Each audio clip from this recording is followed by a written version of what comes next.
Minha bela cruz, tão linda cidade, filha do Nordeste, no berço do Brasil. Nossa bela cruz, tão fina e bela, filha desse Ceará, no berço do país. No pôr do sol, nossa gente um aconchego, lua menina irradiando nossa mente, tão linda cidade. Filhos brincando na poeira, na calçada, nas verdes matas, no brilho da madrugada, tão linda, fascina. Nossa cultura é poesia da calçada. Boa noite, eu sou o radialista Edilson Carvalho de Sampaio, que está apresentando o programa Bela Cruz Como Te Amo. Esse programa, como todos sabem, ele tem a finalidade de levar até vocês a história do município de Bela Cruz. A história, desde o início, nós já estamos gravando hoje o 11º episódio. Nós tivemos vários episódios, várias histórias bonitas. E a partir de hoje, nós iremos apresentar um quadro dentro do programa Bela Cruz Como Te Amo, com o nome de Ilustre Personalidade Veracruzense. O que é o ilustre personagem veracruzense? É aquele que serviu e prestou serviços a Veracruz, ou mesmo particularmente, ou em comunidade. É aquele nosso querido ilustre personalidade que se destacou, que se destaca na luta, no trabalho, no seu dia a dia.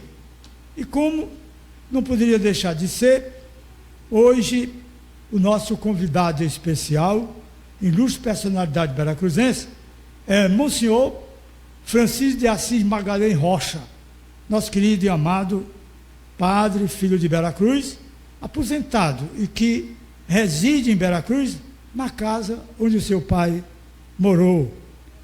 Boa noite, Monsenhor Assis Rocha. Boa noite, Edilson. Boa noite, ouvintes. Que prazer enorme estar com vocês para falar sobre a nossa terra. Eu sou talvez um dos veracruzenses mais idosos daqui. Eu estou com 84 anos de idade, gosto muito de Bela Cruz, tanto que moro aqui, estou aguardando até a minha viagem final, aqui na minha terra, na casa do meu pai, onde eu vivi quando era criança ainda. Então atendi com muita alegria esse convite do Edilson para poder também repartir com tantos veracruzenses, tantos amigos meus que moram por aqui, familiares, pessoas da minha família, Rocha, Magalhães, pessoas que moram longe daqui, que nos acompanham aqui pelos meios de comunicação de Bela Cruz, tanto a Rádio Genoveva como as nossas pastorais de comunicação. Eu uso com o maior prazer para poder levar mais longe o nome de Bela Cruz e aquilo que a gente pode fazer ainda por ela enquanto é tempo. Pois é, eu agradeço de todo o coração, meu grande, nobre, ilustre amigo, pela aceitação e a presença do senhor aqui no nosso programa. E eu peço a todos que assistam esse programa no YouTube, procure no YouTube, @Edilson Sampaio, B1Z. Aí se inscreva, dá um toque lá, né? Legal, para poder melhorar a situação. Então nós vamos levar até vocês agora uma parte síntese de quem é o nosso ilustre convidado, Monsenhor Assis Rocha, como é conhecido. Monsenhor Assis Rocha é um nome que enriquece a história de Bela Cruz e do Ceará e de Pernambuco e de outros estados, pelas ações empreendidas, pelo ilustre referenciado, pela obra que legara à posteridade, autenticando as páginas da história veracruzense com a marca registrada da inteligência, do trabalho, da liderança, da criatividade e do empreendimento. É um cidadão, padre, monsenhor, humilde, modesto, amigo, audaz e arrojado, porém revestido de uma indumentária muito própria no enfrentamento de seus desafios, na ultrapassagem do limite do seu espaço e do seu tempo. Monsenhor Assis Rocha é um religioso que prega o que determina o Evangelho, com muita autoridade de conhecimento e muita fé em Deus. E ele sempre diz: tudo pode me faltar, só não pode me faltar é a fé em Deus. Isso ele nunca deixou de dizer. Suas missas são muito concorridas pelas crianças, jovens e adultos, pois a sua homilia é sempre aplaudida no final. Francisco de Assis Magalhães Rocha nasceu no dia 11 de outubro de 1940, mais novo do que eu, um ano, na fazenda Bom Sucesso, filho de Raimundo Magalhães Rocha e Dona Maria Benedita Rocha. Magalhães Rocha era conhecido na Veracruz como Doca Rocha, bonachão, amigão, uma pessoa extraordinária, uma pessoa de Deus, uma pessoa da igreja. Então, esse amor à religião já vem dos pais dele. Ele é o 6º filho de uma família composta de 21 irmãos, dos quais 8 são falecidos. Como a fazenda não oferecesse condições para estudar, e como eram muitos filhos, em 1947, seus pais resolveram mudar-se para o distrito mais próximo, no caso, Bela Cruz, onde havia escola primária e os filhos poderiam iniciar o conhecimento das letras.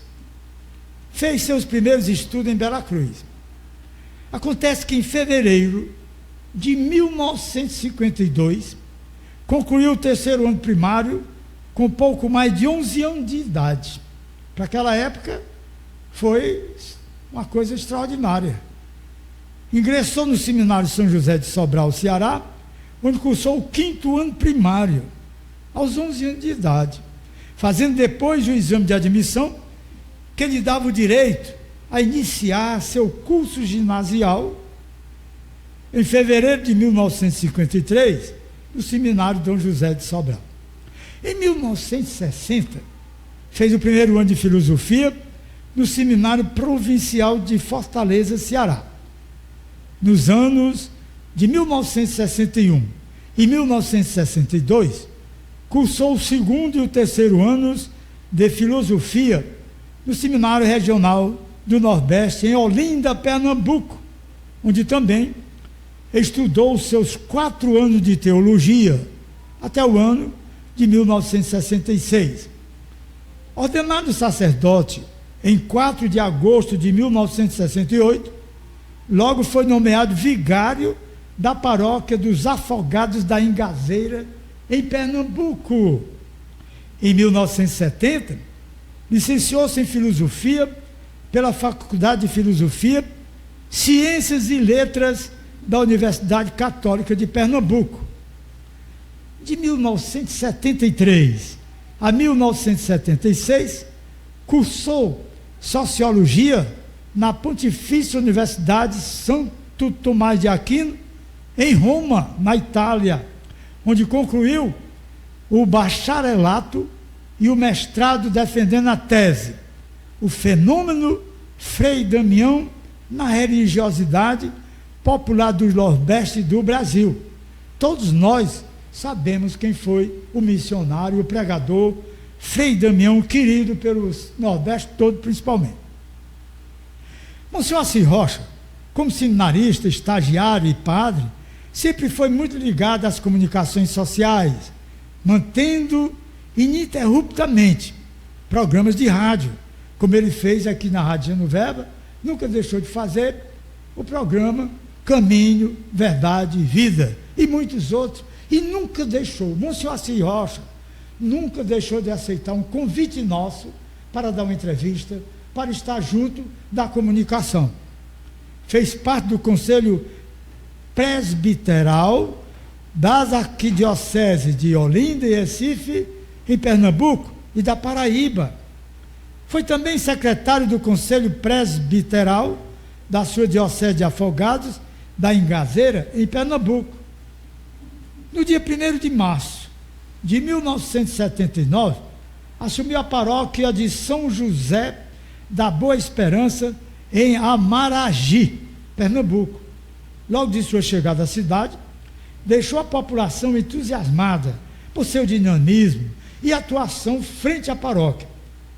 Iniciou logo uma campanha para a recuperação e reforma da Igreja Matriz, além de assistência a todos os setores da paróquia. Deixou a paróquia no dia 11 de setembro de 1983. Em 1993, comemorou seus 25 anos de sacerdócio, ocasião em que recebeu o título de Monsenhor, 2 promoções. Em 4 de agosto de 2013, completou 45 anos de vida sacerdotal. Monsenhor Francisco de Assis Magalhães Rocha voltou ao Ceará em 6 de dezembro de 2001, após 40 anos afastado dos seus familiares.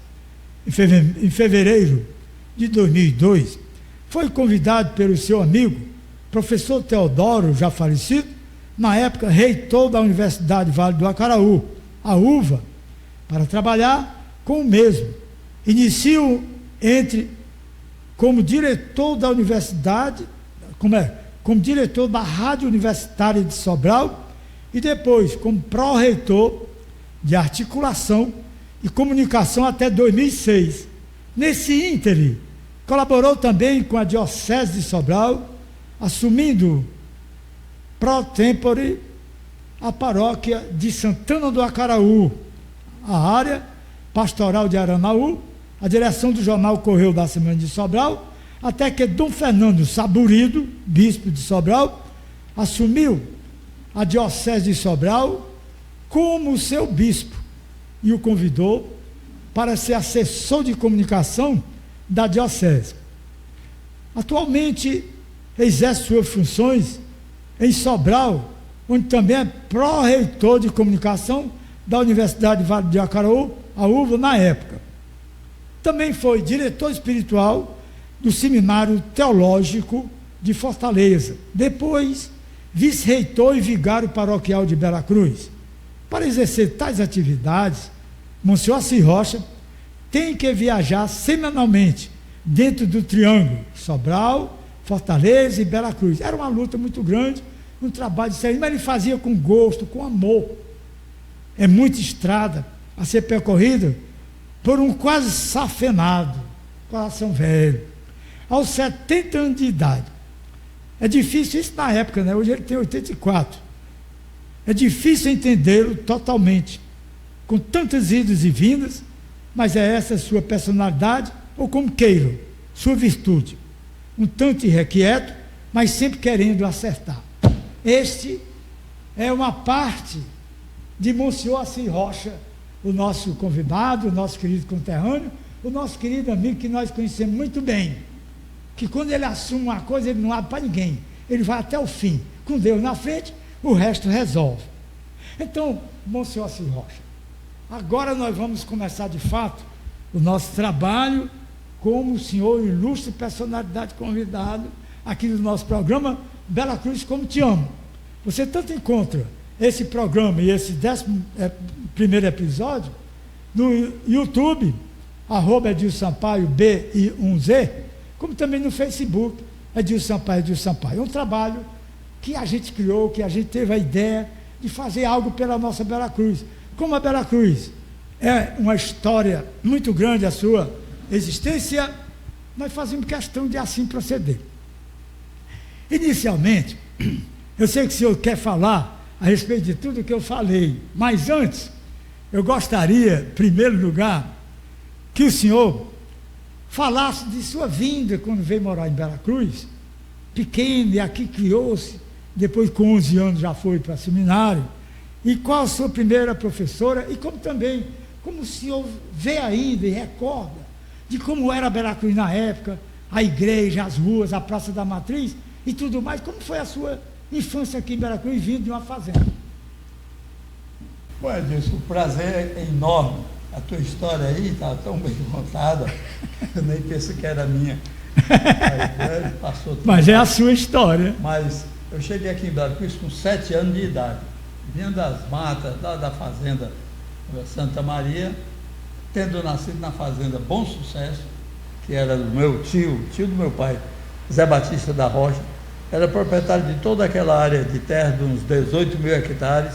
Ele tinha umas 2.000 cabeças de gado, era um velho rico, morava em Fortaleza, e meu pai cuidava dos bens dele como sobrinho que era dele, porque meu avô, o pai do meu pai, era irmão do patrão, Zé Batista da Rocha. Então eu era garoto do mato mesmo, nasci lá. Quando eu vim para Bela Cruz, eu já era o 6º filho, mas de 10 irmãos já, família muito grande. Por isso é que a nossa casa ali onde eu moro, na esquina da rua Humaitá, em Bela Cruz, na Praça da Matriz, é uma casa grande. Ela tem, por exemplo, 6 banheiros, tem 9 quartos, ainda tem do tempo que era a minha família. Meu pai criava todo mundo ali. Aquele quintal grande tinha 100 metros de extensão, era para ele ter o gado dele, para tirar leite, para sustentar a família. Ele ia trabalhar na fazenda, toda segunda-feira viajava lá para as matas, para a fazenda, e a mamãe ficava com a gente em casa. Ela tinha que coordenar a família grande e dar a alimentação, o carinho, a subsistência, até o pai voltar no fim de semana, sempre a cavalo, que era a coisa mais preciosa que ele tinha. Há poucos dias eu comparei o cavalo do meu pai, que era um machador de primeira linha, com a Ferrari. Era o carro o cavalo que meu pai tinha, era a Ferrari dele. Então era um cavalo de sela maravilhoso, não precisava de espora, não precisava de chibata, era botar na estrada e ele baixava a cabeça distante 1 palmo da terra, a cabeça baixa, e viajava sem parar, subindo e descendo. Então a gente vem de lá desse mato para morar aqui na Vila Bela Cruz, porque o papai queria que a gente estudasse. E o colégio que tinha aqui, que acolhia a gente com aquela alegria de poder ter mais alunos, era o Padre Odécio, no colégio da escola Instituto Imaculada Conceição, que depois passou a ser a grande escola Instituto Imaculada Conceição da cidade. Então comecei ali como estudante, meninozinho do mato, fazendo aqueles estudos preliminares para ir para o seminário, porque eu já vinha com aquela tendência de ser padre. Nasci numa família cristã, católica. Meu pai era amigo do padre de Bela Cruz. O padre Odécio assumiu em 1941, eu tinha nascido em 40, e o padre Sabino Feijão, que cuidava daqui da paróquia, vinha a cavalo de Acaraú para cá, para Bela Cruz, e ainda ia para o Carrasco, para São Gonçalo. Era o padre que cuidava da gente, morando distante, coitado, e a cavalo. Então a gente só tinha como transporte esse tipo de cavalo, de animal, que eu chamo de Ferrari, porque eram os melhores cavalos que tinha. O padre mesmo tinha cavalo muito bom. Mas aí a Bela Cruz de si, como se ouvia? Aí a cidade era uma cidade de praieira, porque era muita areia, tinha muita areia, muita mangueira na rua todinha. Eu vim depois aqui, já de padre, a Caiçara, onde eu celebrava alguma vez, a pedido dos padres de lá, e eu vi a Caiçara como eu vi a Bela Cruz da minha infância. A ruazinha cheia de areia, mangueira no meio da rua, a mesma coisa. E meu avô foi professor na Caiçara. Na primeira missa que eu celebrei em Caiçara, eu disse que era neto de seu Chaga Rocha, umas 8 senhoras assim da minha idade naquela época se aproximaram para dizer que nós fomos alunos de seu Chaga. Então, para mim era reencontrar minhas raízes ali na Caiçara, ali na região, no Preá, etc. Então, para mim foi um retorno à minha terra, à minha origem, só em ver os lugares aqui que circundavam ainda Bela Cruz, que pareciam com a maneira como eu encontrei Bela Cruz quando eu vim para cá. Tanto que quando foi com 11 anos de idade, eu fazia 4 anos que estava em Bela Cruz, e fui para o seminário em Sobral a cavalo. Daqui para Sobral a cavalo, a gente saiu cedo daqui, dormimos em Santana do Acaraú, na casa do padre Joviniano, que era irmão do padre Odécio. No outro dia continuamos a viagem a cavalo. Foi um veterano me levando, que era o Del Monte, depois se tornou padre, já morreu, padre João Del Monte, e um camarada chamava um arrieiro, um comboieiro, que levava as cargas no animal também. Era Bento, o nome dele, filho de Dona Conceição, morava bem atrás lá de casa.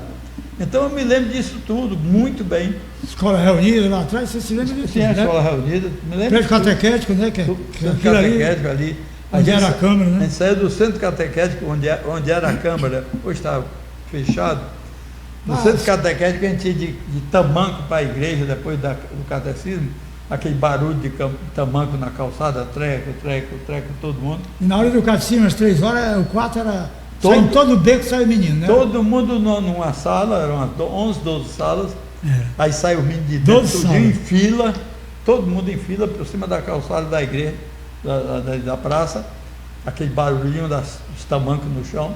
E lá tinha a visita ao Santíssimo, aí o padre estava presente. Era um negócio vivo. Lindo. E tinha outra coisa. Você se lembra? Você foi cruzada? Fui da cruzadinha. Também fui. Eu fui acorde, você foi também? Também fui acorde, presidente. Eu fui de todas as fitas, simpatizante, as fitas que davam uma pendurada no peito, dependendo do prêmio. A fita de presidente, aí da atravessada com a estrela. A minha só foi pequenininha, eu também acabou que é. Menino, é besta. Mas continuando aqui, eu gostaria que o senhor falasse agora, que é um assunto que eu até já fiz um programa exclusivo sobre a Igreja Matriz de Bela Cruz. Eu gostaria que o senhor falasse a respeito, que o senhor chegou aqui, só tinha um miolo, né? Talvez.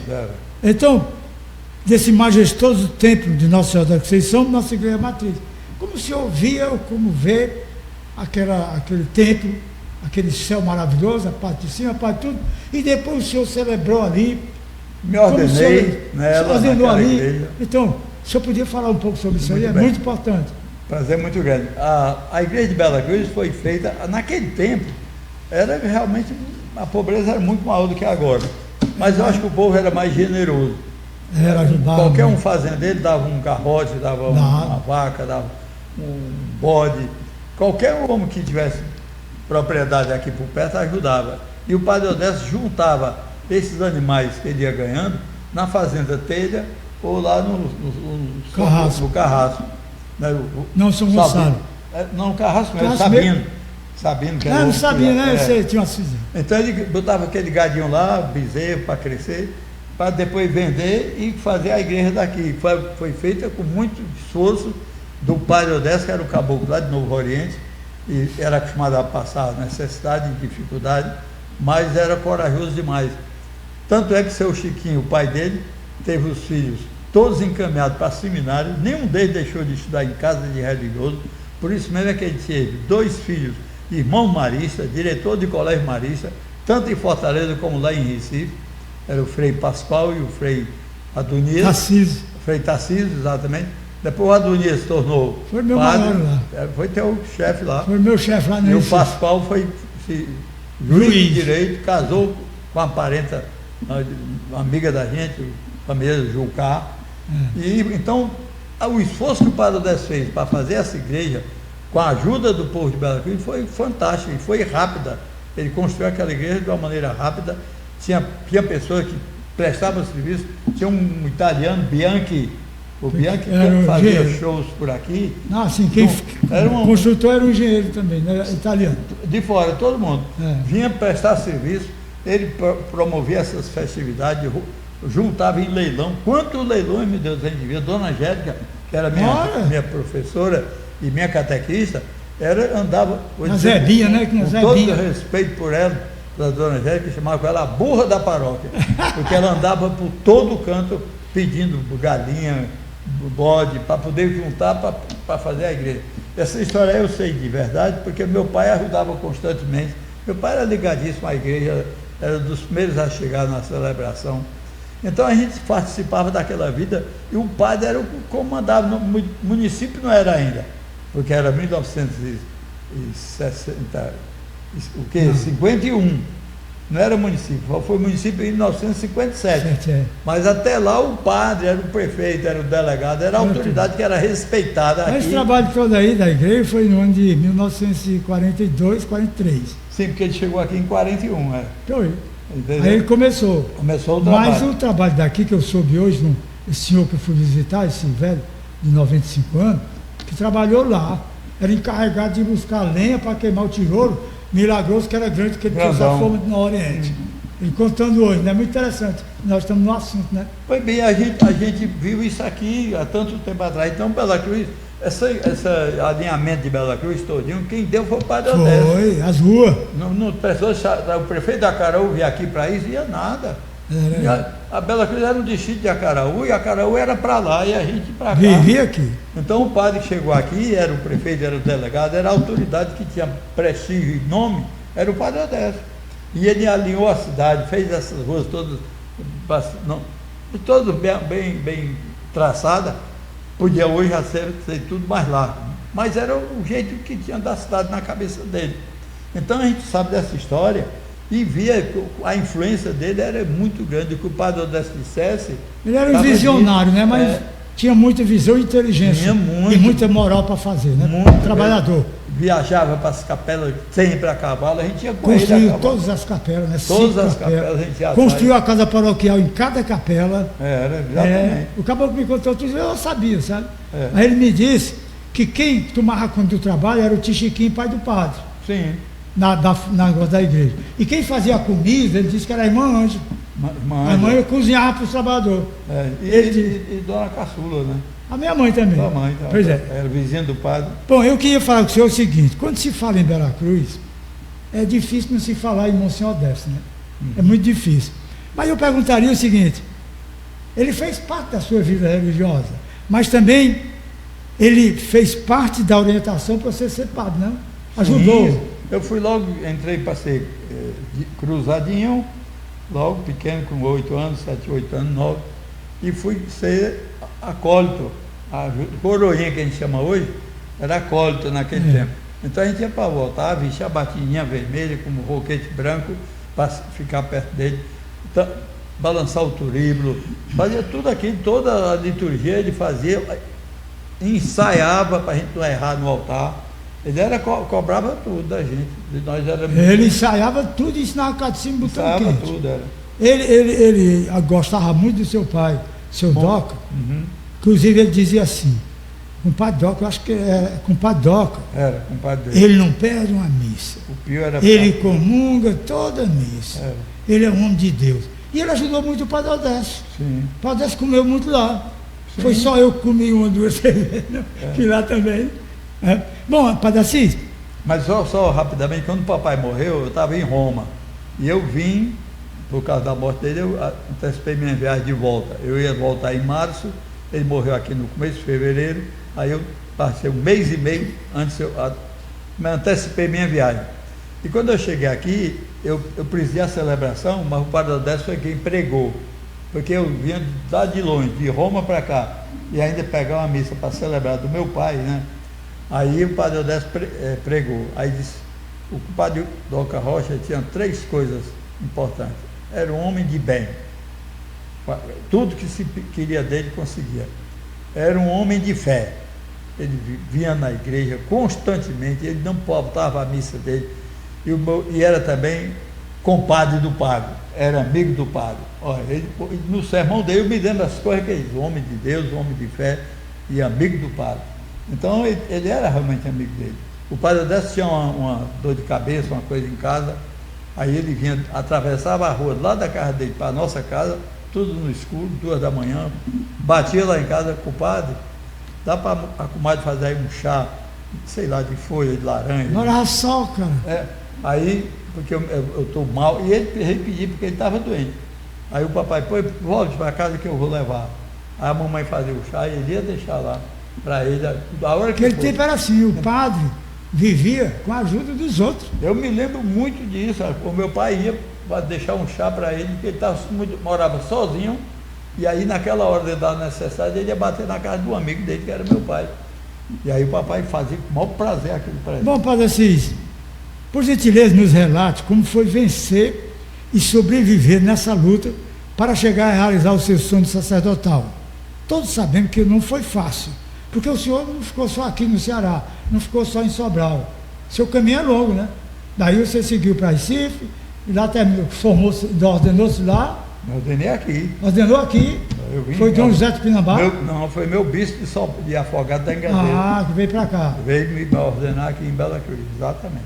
Aí de lá eu passei você... 40 anos em Pernambuco. Eu fui eu aqui, fui né? Estudar, Mas não foi fácil, né? Não, foi dificílimo, né? Inclusive, todos os estudos de Sobral eram pagos. Meu pai pagava. Só que meu pai era daquele tempo antigo que não devia a ninguém. Então eu ia em fevereiro para o seminário, levava logo o dinheiro do semestre, que era para pagar em 2 prestações, e meu pai dava logo todo completo, o semestre todo. Tem dor de cabeça. Em agosto, eu ia voltava para lá de novo, as 2 outras prestações já dava na hora. Então pagava tudo adiantado, porque nós tínhamos que ter um representante em Sobral que garantisse no dia do pagamento, pagasse. Se o meu pai não mandasse, o pai do outro, e a Caraú, do Marco, todos os estudantes tinham que ter um representante na diocese para poder curtir, pagar, acudir na hora da necessidade. E aí, para o meu pai, porque não tinha ninguém de Sobral, da família, nem da amizade da gente, o papai morava no mato. Aí ele pagava tudo adiantado. Mas assim era difícil. Nós fomos para Olinda, eu fui estudar em Olinda, o curso era pago, filosofia toda paga. Só na teologia foi que a gente começou a ganhar bolsa de estudo da Alemanha para manter os alunos da teologia.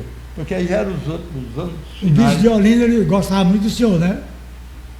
O Dom Helder Câmara. Dom Helder era Câmara, muito... cearense, né? Cearense, muito. Uma inteligência Me deu extraordinária. uma das né? passagens que eu ganhei para a Europa foi ele que me deu. Era muito ligado em mim. Eu queria perguntar ao senhor, se eu falasse, da sua separação da família, para você passou 40 anos em Pernambuco. Além da ajuda sempre presente de Deus, alguém mais fez parte dessa magnífica caminhada, do seu trabalho, da sua luta? Porque Deus sempre esteve no seu lugar. Sim. Sempre lhe acompanhou, ele acompanha. Mas essa saudade era grande, não era? 40 anos fora de casa. Eu passei em Afogado da Engazeira ainda 2 anos sem ser padre. Eu terminei o curso do seminário e não me ordenei logo. Aqui em todo canto tem 5 meses, 6 meses, 1 ano. Eu passei 2 anos com o bispo de Afogado da Engazeira, que era meu professor aqui no seminário de Sobral. O Dom Francisco Austrégésilo é filho de Heliutaba e era meu reitor. Eu tinha 11 anos, ele tinha 27. Esse homem não é escritor, não? Parece que eu já vi o nome Não, dele. aquele é Austrégésilo também. Austrégésilo de Ataíde. Mas esse bispo é Francisco Austrégésilo de Mesquita. Aí, quando ele me acolheu, eu fiquei na diocese dele por causa dele, ele foi fantástico. A minha bolsa de estudo para estudar na Europa foi ele que conseguiu. Então, eu fiquei muito ligado a ele. Toda a minha formação, aqui eu digo, não peço segredo, tem gente que não gosta, não interessa. Eu sou formado em ciências sociais ou em sociologia, porque eu fui orientado pelo meu bispo para ir estudar em Roma para fazer sociologia. Quer dizer, todo padre estuda teologia, estuda Sagrada Escritura, estuda moral, de teologia moral. Todo padre tem que saber isso. Mas Dom Francisco queria de mim um trabalho específico voltado para o social. Eu me especializei em doutrina social da igreja, todos os documentos de igreja sobre doutrina social eu tive que estudar e tive que fazer um trabalho. Esse é que é importante. Eu fiz um trabalho para a universidade, tanto para o mestrado como para o doutorado, sobre religiosidade popular, que é exatamente o meu fraco, a minha formação é essa. Formado em religiosidade popular, respeitar o povo na religião dele, fazer com que o povo descubra os caminhos também que levam à vida eterna. Não é ficar... O pessoal, para aqui um exemplo concreto, eu chegava aqui na igreja de Bela Cruz, para celebrar. Agora, depois que eu estou aqui, aí a pessoa chegava e dizia, padre, absorva aqui meus pecados para eu comungar. Eu digo, não, faço isso não. O sacramento da confissão é tão sacramento e tão santo quanto o seu de casamento. Você se prepara para casar, fica noivo para casar. Tanto o meu de padre, eu estudei 14 anos no seminário, mais 5 anos de estudo fora do seminário, só para ser padre. 19 anos de estudo só para ser padre. E ainda não presto. Você ainda fala de mim, que eu sou comunista, diz que eu não presto. Eu sou formado em sociologia. Eu me preparei para ser padre desse jeito. Eu não nego a ninguém, digo na igreja, eu sou formado para dizer isso. Aí o padre critica o governo, criticou. Olha, mas o governo faz porcaria. Tem que criticar, não sei. E eu tenho que aceitar o que o governo faz. Você é um cidadão igual ao outro. É engraçado, rapaz. Eu tenho isso por formatura, por formação, estudei para isso, eu fiz mestrado, doutorado para isso. Aí eu me formo e fico fazendo nada, não incomodo ninguém. Eu escutava aqui em Sobral quando eu cheguei, para passar esses anos últimos agora, faz 20 anos, 22 anos que eu estou aqui, eu escutei, o padre fulano é tão bonzinho, ele não incomoda ninguém. E eu incomodava, eles escutavam o meu sermão, escutavam na rádio. Eu falei 12 anos na Rádio Educadora, todo dia. Falava na Rádio Educadora. E tinha política no meio, né? Tinha tudo. Eu me lembro. Então, aí eu me formei para ser besta, para ficar calado, para não dizer nada, para não incomodar uma meia dúzia de gente que não aceita. Ora, vai. Eu digo é muito, quem vai para o inferno são eles, não sou eu não. Mas, senhor, assim, eu gostaria de saber quais as recordações que o senhor guarda pela passagem das paróquias que o senhor assumiu como pároco e a direção de vários órgãos da Igreja Católica. O senhor ficou mexendo em tudo, ontem, né? Ontem, por acaso, eu abri meu nome, Francisco de Assis Magalhães Rocha, no Google. E aí li as minhas coisas, tem muita coisa minha. E tem, por exemplo, as capelas que eu fiz no município, na paróquia de Flores, lá em Pernambuco, que eu fiquei assim, fiquei tão feliz, porque o camarada botou todas as capelas, com fotografia, com tudo, aí no fim, uma observação.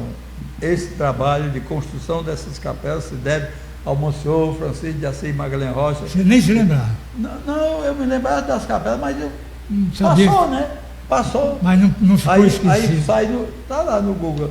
Aí, o nome da capela, o lugar da capela, a fotografia dela. Sim, prestado, mano. Interessante, né? Eu vi ontem isso aqui, porque eu estou preparando um material, porque o Seminário de Sobral está fazendo 100 anos agora em fevereiro, dia 15 de fevereiro, fazendo 100 anos. Eu fiz um artigo para o dia 1º, vai sair ainda, 1 de fevereiro, dia 8 de fevereiro, dia 15 de fevereiro e dia 22. São 4 fins de semana no mês de fevereiro. E tudo sobre o Seminário de Sobral. Porque 100 anos eu estudei lá. Quando eu cheguei em Sobral, o seminário tinha 13 anos, eu tinha 12. Então, pensou? Quase que inaugurou o Foi começo. bem dos primeiros alunos, Padre Valderi, Padre Gonçalo. Padre Valderi é do seu turno? Tudo é do meu tempo, todo mundo entrou na época.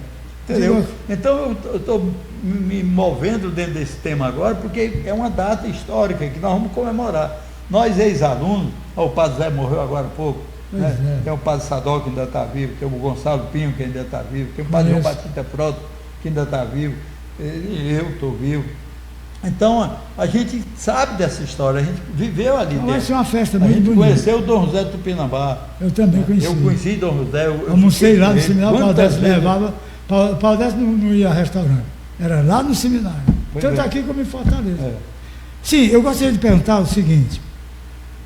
Com relação a seguir o sacerdócio, tem algum parente seu padre? Tem, né? Tinha um padre Zé Edson Magalhães. Zé Edson Magalhães é meu primo segundo, primo legítimo do meu pai. Primo. O pai do padre Zé Edson. O pai do padre Zé Edson Magalhães. Que morreu irmão, a Caraú. O pai do padre Zé Edson Magalhães, Quinca Magalhães, era irmão da minha avó, a mãe do meu pai. Então, a mãe do papai com o pai do Zé Edson era irmão. Meu pai era sobrinho deles, né? E é primo do padre Zé Edson. Eu sou primo segundo. Tinha ele. O Zé Edson era um padre muito amigo, eu ia muito na casa dele, quando vinha de férias. O Zé Edson me aconselhava, é uma coisa boa de dizer. O Zé Edson me aconselhava a criar um gatinho, um cachorrinho. Eu disse, rapaz, eu não tenho muita vocação para isso. Também não. Aí eu via a mulher, as mocinhas, pegar o sorvete, botava na boca própria e na boca do cachorro. Na mesma colher. Perigo, não, rapaz, se eu criar um animal, é um cavalo. No lugar dele. No cavalo. Eu queria um cavalo, porque o cavalo. O carneiro você também gostava, né? Eu era disposto a andar a cavalo, ia para Sobral a cavalo, então criar um cavalo me parecia agradável. Mas criar um cachorro, eu fui, graças a Deus, estou criando o João Murilo. João Murilo é meu é um neto alegria que eu tenho de ter ele lá comigo. Tem uma felicidade. De ficar lá em casa. Eu tenho certeza que esses 84 anos que eu tenho, devo a presença de uma criança na minha casa, desde pequenininho que eu criei. Então, ele é super inteligente. Desde o começo que ele começou a entender as coisas, que eu dizia, meu filho, você vai aprender aqui. Essa máquina aqui é que é seu lugar de fazer pesquisa. Era um computador. E ideia ele logo. Eu tinha o meu e ele tem o dele. Aí tudo, eu dizia, o livro a gente deve ler muito, mas você não vai ter no livro tudo que você quer. Você vai ter aqui, no computador. Você vai ter qualquer língua do mundo, você vai ter o livro que quiser em português, que o computador lhe dá. E ele começou a entender, ele sabe tudo. Sabe tudo de computação, sabe Estão tudo. nascendo já sabendo. Entendeu? Esse aí sabe tudo, nossa. Coisa não é uma beleza? Mas aí, sim, então, você tem um sobrinho que foi ordenado agora, não tem? Sim, agora tem um agora, já depois de mim. Engraçado, o meu irmão Carlos me deu um cálice na minha ordenação. Faz Carlos Rocha, meu grande 56 anos que o Carlos Rocha me deu esse cálice. Eu sabia que o meu irmão não tinha dinheiro para comprar um cálice de ouro para me dar. Mas o fato dele ter me dado, e eu só ter usado na minha vida para celebrar todas as missas que eu celebrei, foi no cálice que meu irmão me deu. O meu cálice nunca, vou dizer a palavra que o povo sabe, nunca mareou. Ele nunca ficou preto, de outra cor, nunca precisou passar o caol nele. E eu, nas missas, eu dizia, isso aqui foi meu irmão que me deu, e só em ele ter me dado, isso aqui virou ouro. Agora meu sobrinho recebeu o diaconato e vai ser padre, neto do Carlos.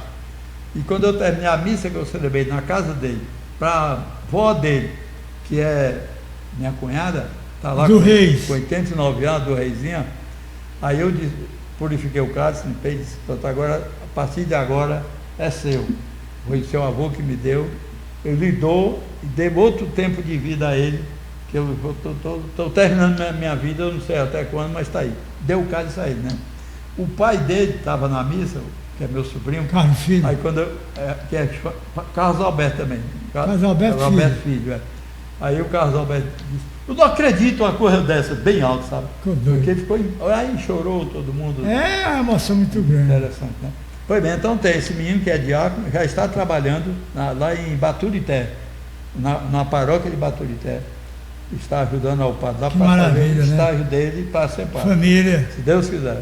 E aí vem aquela menina, sua sobrinha também, irmã da Ana Clara. Aquela menina, Deus também chamou numa hora muito boa. A Ana Clara teve uma vocação belíssima. Você vê, ela foi colega, ela era da faixa da Gisele Bündchen, que era uma mulher bonita, famosa. Tem essas outras. Modelo aí, tu que sabe o nome dessa mulher bonita. Modelo que foi colega dela. Tem aquele amigo do Fábio que trabalha com ele, Renato. O Renato Ineco é descendente de italiano e ele é um agrônomo, é doutor, professor. O Renato Ineco tem uma filha que era modelo, colega da Ana Clara. Então a Ana Clara tinha uma vida assim de ser seguir a religião mesmo, E o noivo dela, o namorado dela, era de uma dupla de cantor, era Ítalo e Reno. Aí o Ítalo deixou de ser cantor, toca sanfona, toca teclado, toca violão, deixou tudo para ser companheiro da minha sobrinha. E hoje, os dois hoje fazem um trabalho de evangelização excelente. Deram até um show aqui em Bela Cruz. Então é essa menina, Ana Clara, é irmã do diácono. Ela está sempre nos programas sociais. Bom, nós estamos chegando já ao final do nosso programa. Dois cabas que não gostam de conversar, não dá certo. Não, mas a gente tem que parar, porque senão não termina. Bom, eu queria lhe agradecer. Papelzinho para filar o que eu ia dizer, para agradecer de coração, porque a amizade é assim.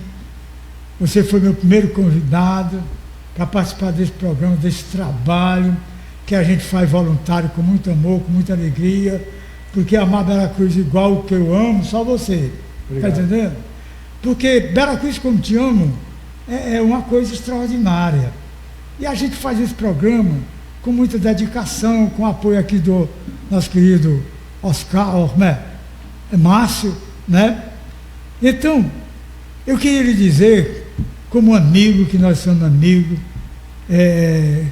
que Deus é muito bom em trazer você como meu primeiro convidado, aceitar e participar desse programa que falamos sobre Bela Cruz. Fala-se sobre a história de Bela Cruz. E a história de Bela Cruz é muito linda. Cada um que a gente encontrar vai falar a mesma coisa que nós falamos. Eu queria as suas considerações finais, agradecendo ao povo que está assistindo. a este povo que tem, por finalidade, a alegria de ser belacruzense. E nós estamos falando da terra Bela Cruz, levando para você a saudade, levando para você a alegria. Quando nós falamos no Mangueiral, quando nós falamos aqui que a praça era circundada por mangueiras, era uma alegria muito grande. A gente ia para lá. Eu fui um bom ladrão de manga, sabe? A gente inventava de matar quebra-panela. Quebra-panela, né? Quebra-panela, né?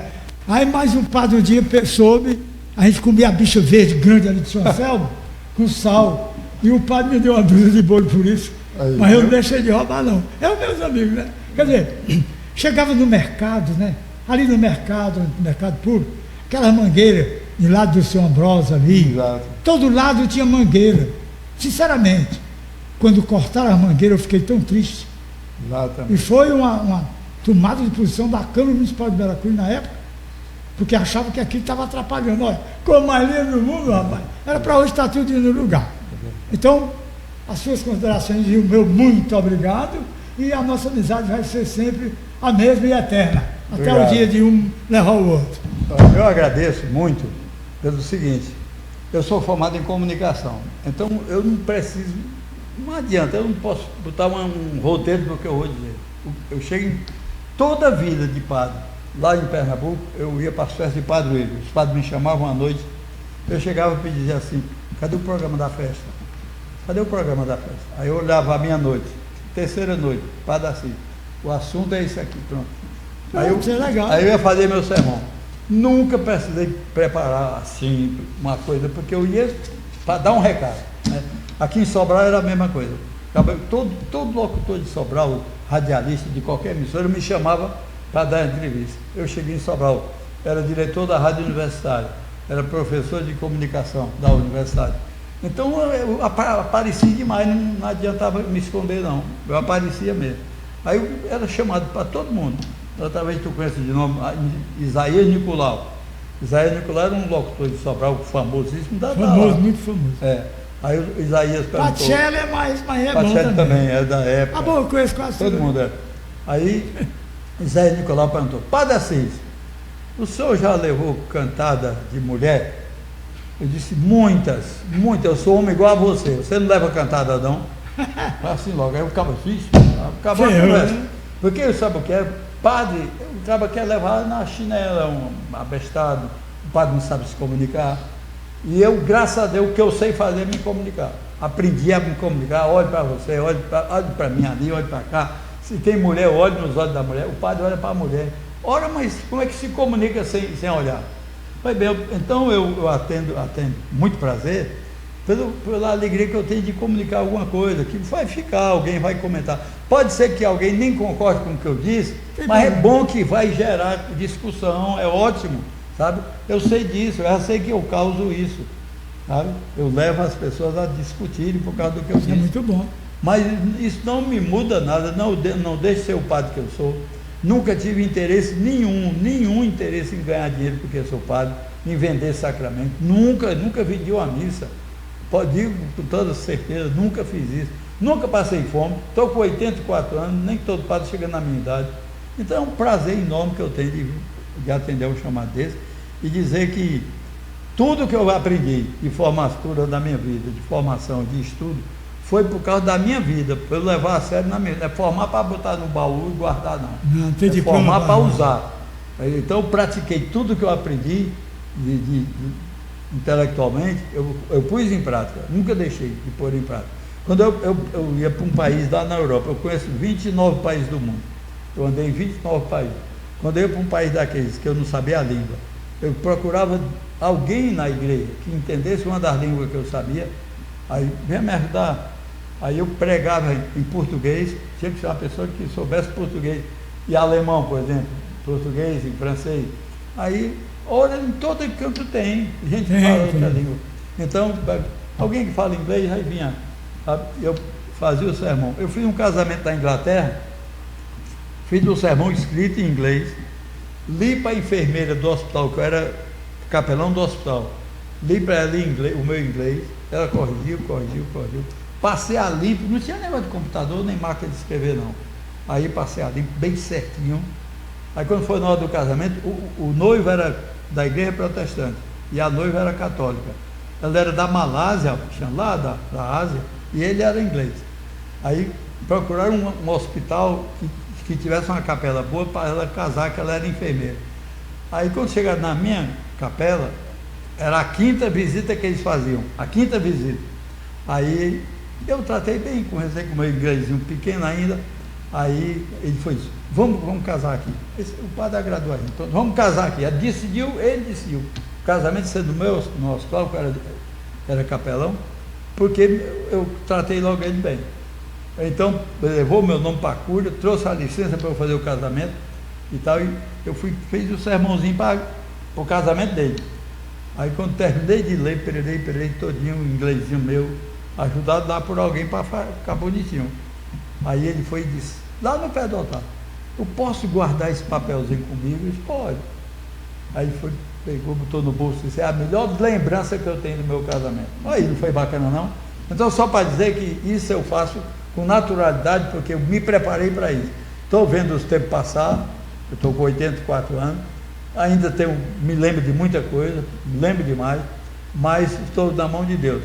Como eu disse, o Edilson lembrou, eu digo, combati o bom combate, terminei a minha carreira e guardei a fé. Eu combati, eu briguei, eu fui padre de lutar todo o tempo. E é padre, né? Nunca deixei de pregar, nunca na minha vida deixei de pregar. Mesmo quando eu morava fora do Brasil, eu encontrava um jeitinho de pregar, tinha que encontrar alguém que me ajudasse.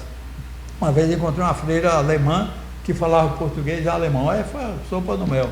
A freirinha foi fazer o sermão comigo. Então, faço isso com o maior prazer, me preparei para isso, fui formado nisso, graças a Deus, eu dei conta do meu recado, combati, briguei, lutei, fui mal entendido, tudo no mundo aconteceu. Me deram mulher, me deram filho, me deram macho, tudo que você puder imaginar, que a sociedade é ingrata, mas o meu procedimento, o máximo que eu pude fazer para ser um padre correto, eu fiz. Embora haja as pessoas que não entendem e não gostam, coitadinha, eu vou rezar por elas ainda enquanto estou vivo, para ver se elas se salvam antes de morrer. Muito obrigado. Pois é, então nós chegamos ao final do nosso programa de hoje, Veracruz Como Te Amo. E você vá no YouTube, @Edilson Sampaio, B1Z, ou no Facebook Edilson Sampaio, e assista com prazer até o final do nosso programa. Que Deus abençoe a todos e que haja paz e união em todos os lares. Até o próximo programa. Obrigado. Valeu.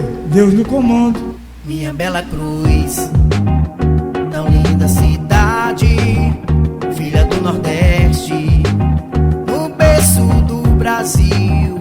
Nossa bela cruz, tão fina e bela, filha desse Ceará, no berço do país. No pôr do sol, nossa gente um aconchego, lua menina irradiando nossa mente, tão